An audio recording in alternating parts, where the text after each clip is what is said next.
ډیرو محترم مسلمانانو، نن د جمعې د شپې یو بهترینه وظیفه، خاص وظیفه او داسې طاقتوره وظیفه د محترم مسلمانانو چې د الله جل شانه په فضل په احسان سره به ستاسو هر رنګې مشکل، مقصد او حاجت الله جل شانه په ښکلې طریقې سره پوره کوي. ځکه محترم مسلمانانو دا وظیفه داسې وظیفه ده چې دې کې هیڅ قسمه هغه دغه نشته دی، یعنی فورا د قبلېدلو والا وظیفه ده او اسانه هم ده. اما یجیب المضطر اذا دعاه ویکشف السوء. محترمو دا وظیفه ده او تاسو به دا اوریدلی هم وي چې کوم انسان حاجت پې پوره نشو نو موږ د مرۍ نه ونیسي بیا ښه انشاءالله د الله تعالی په فضل او احسان سره به ستاسو حاجت الله جل شانه پوره کوي او ډېره زر به پوره کوي ښه انشاءالله. کیدای شي په دې یوه شپه کې ستاسو حاجت پوره شي،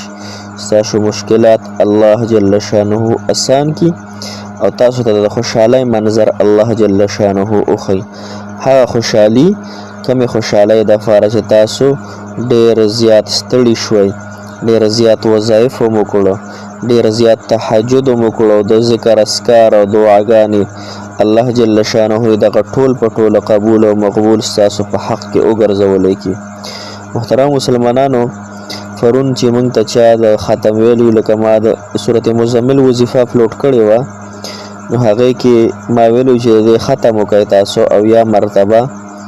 نو بعضې ملګرو وی چې موږ ته یې وکړه، نو ما د هغوی دپاره کم از کم 50 شپېته پیرې سورت مزمل هغه ختم کړی دی. نو هغه زنانه یا نارینه چې ما ته یې ویلي وو د ختم، هغوی د خپل ځان دپاره په دغې ختم دعا وغواړي. ما هم ورته غوښتې او کم از کم څه ناڅه صدقه یا څه ناڅه وریجې حلوه یا څه ناڅه غریب له ورکول په نوم د الله چې الله دا ختم راته دی مولانا صاحب وکړو او الله زما دا حاجت پې ته پوره کړي. صحیح شوه. نن به هم درته انشاءالله کومه، یو هفته به د صورت مزمل ختم زه کومه انشاءالله. زما خپله هم څه مقاصد دي چې الله تعالی راته اسان کړي او یقینا چې ما کوم مقصد دپاره کړی پرون، یعنې ستاسو دپاره مې هم کړی خو ځان دپاره مې هم کړی، نو پرون د هغې اثار قسم په الله چې شروع شو. اثار داسې دي محترمو چې یو 10 مرلې ځای دی زما، یعنی زما خپل ذاتي ځای دی خو زما نه دی خوښ، یعنی هغه لږ سیټ ته دی. نو هغې ډېر وخت نه زه کوشش کوم چې دا خرشي نه خرڅېده. پرون چې ما دا وظیفه وکړه الحمدلله یو کس رابطه وکړئ، ما ته یې ویډیو راولېږه او یې زه یې اخلم. نو دا د قبلېدو هغه اثار دي. خو نن چې کومه دا وظیفه ده، اما یجیب المضطر اذا دعاه ویکشف السوء، دقه وظیفه ده په شمار 5 ټکي دي. دا چې کوم مقصد دپاره تاسو وایئ، کوم حاجت دپاره انشاءالله چې الله تعالی به قبلوي. السلام علیکم ورحمت الله وبرکاته. ډېر محترم او قابل قدر مسلمانانو، ورونو، خویندو، مسافرو او بهر ودانونو کې چې ژوند کوي، هر ملک کې چې دي، الله تعالی مو د زړه مرادونه حاجتونه پوره کړه. خصوصا د مسافرو چې مسافر له د الله تعالی اوږده زندګي ورکړي، د مسافرو د الله تعالی تمام حاجتونه ضرورت پوره کړي، تمام مسافرو د الله تعالی د هر څه نه حفاظت وکړي. محترم مسلمانانو، نن چې زموږ کومه وظیفه ده د هر مشکل دپاره ده، دا د سورت النمل آیات دی. نمل پیژنې؟ نمل په عربی کې میږي ته وایي ښه.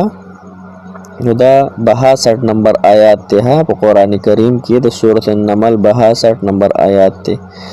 محترم مسلمانانو، څوک چې د دې آیات ورد شروع کی، وظیفه شروع کی، د هر مشکل به الله جل شانه ټل کوي، مطلب ختموي به، حاجت به پوره کوي، مسائل به الله جل شانه ختموي. نو دا انشاءالله شروع کنن، چونکې د جمعې شپه ده، هغه بهترینه شپه چې کوم ته په حدیث مبارکو کې هم فضیلت حاصل دی. نو په دې شپه باندې چې انسان دا وظیفه وکړي او د الله تعالی نه خپل حاجت طلب کړي، الله جل شانه حاجتونه پوره کوي، مشکلات اسانوي. محترم مسلمانانو، دا وظیفه به تاسو څه ټایم کې کوئ او څونه مرتبه به کوئ؟ نو دا وظیفه به تاسو محترمو کو د ماسپښین مونږ نه پس کوئ نو بهتره ده. خو کو نور علی نور وی کنه چې ډیره زیاته زر قبول شي بیا تهجد په ټیم کې وکړئ صحیح شو کو ماښام مونږ نه پس کې کو ماخوتن کوئ کور ټیم کوي خو دو وختونه ډېر بهترین دي یو مازدیګر مونځ یو ماسخوتن مونځ نه پس تهجد ټیم کې نو انشاءالله دا به الله تعالی په دربار کې زموږ دپاره سفارشي دا وظیفه وګرځي او جنید جمشید رحمت الله علیه به تاسو پیژنئ کوم چې بیا یو غټ هغه دغه شهرت الله تعالی ورکو به الله جل شانه واغستو هغه فرمایي وی کوم انسان دا وظیفه وکړه د حاجت پوره نشو کنه قسم خوړلې وي وی ما د قیامت په ورځ د مرای نه ونیسئ نو محترمو هغه هم به داسې او تاسو ته معلومه ده خو بیا الله تعالی څومره عزت ورکو څومره لوی شان ورکو او بیا چې الله تعالی ته ځي په کوم حال کې ځي د شهادت مرګ ته الله تعالی ورکو نو محترمو هغه په خامخا د هغه په کارونه الله تعالی سم کړي نه سي به څوک داسې نشي ویلې چې د قیامت پر ورځ ما د مرای نه ونیسئ ځکه چې قیامت پر ورځ بار سړی په خپلو خلو کې ډوبي هر سړی په خپله پریشان حال وي تا ته یو انسان داسې قسم درکوي چې ما ونیسه د مرای نه کو پوره دې نه شو لهذا فوري به د شرعي مدد الله جل شانه له سره تا ته راځي ها نو ټایم هم یې ته وښودو چې جمعې په شپه چې هر ټایم کې د جمعې په ورځ جمعې په شپه د نه پاتې شو جمعې په ورځ بیا وکړه ها جمعې په ورځ د مازدیګر لمونځ نه پس وکړه یا د ماسپښین لمونځ نه پس یا د ماښام لمونځ نه پس تعداد محترم مسلمانانو 11 پیرې به درود شریف وي که درود ابراهیمي دی وي کوم چې موږ مونځ کې وایو نو ډېره بهتره به وي او که دغه نشي ویلی نو هر درود شریف چې دی وي بیا به 314 پیرې اما یجیب المضطر اذا دعاه ويكشف السوء آسان دی ها اما یجیب المضطر اذا دعاه ويكشف السوء دا به دغه طریقې سره انشاءالله ښکلي انداز سره وي ها او بیا به 11 پیرې وروسته درود شریف وي بیا به د الله تعالی ته دا آیات وړاندې کړي الله ډېر زیاتې وظیفې مې وکړې الله ډېر ستړی شوم الله که زما د ګناهونو د وجې نه زما حاجت نه پوره کېږي زه توبه کوم د ګناهونو نه الله که زما د کار کې خیر نشته الله نو ته ماته د خوب په ذریعه یا زما په زړه کې داسې یو الهام اراده واچوې چې دغه سیډ نظر منع شم الله که د رشته کې مې خیر نه وي نو ماتې منع که زما زړه د خپل محبت نه ډک الله تعالی که دا قرضونه پوره کېږي الله ماته په د دې دپاره اسباب پوره کړه یعنی دغه طریقې سره هر حاجت چې غواړئ نو انشاءالله خپل عاجزي الله تعالی ته وړاندې کوئ خپل ځان ګناهګار وړاندې کوئ الله تعالی غني وګڼئ الله تعالی حاجت روا او حاجت مشکل کشه وګڼئ انشاءالله دعا وغواړئ الله تعالی مو حاجت پوره کړي موږ ته هم دعاګانې کوئ موږ به تاسو ته دعاګانې کوو چې رب کریم دې ستاسو د زړه مرادونه پوره کړي نن به هم درته انشاءالله د سورت مزمل سبق ویم په ماشومانو باندې